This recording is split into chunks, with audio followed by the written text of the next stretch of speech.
How do you think people can tap into that a little bit more and find their purpose?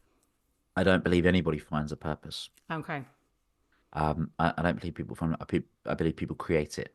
Okay. Yeah. So that and I think that's where a lot of people go, right, well, I'm going to go traveling around the world to find my purpose. Well, you're going to be traveling a long time, you Yeah. know. So Yeah. it's about creating it, and well, how do you create it? There's a few different techniques that I will use with people, and normally we tap into it. So there's a difference between having a North Star for me, which is the mission, and then the purpose, which is the why. Yeah. And so if we're going to talk about the purpose specifically, so one of the exercises that I get people to do, it's a very simple exercise, is they get a pen and paper, they draw out a bar graph. So they've got an x-axis and a y-axis. The axis at the bottom is time from the moment they were born until now, and the axis up the side is sort of positive 10.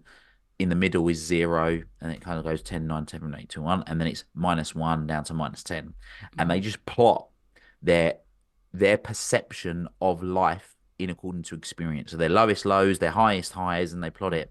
And then what we do is we look at the lowest lows and go, oh, what's the correlation here to the highest highs? Because in Mm-hmm. my experience, every lowest low is directly correlated to the highest high.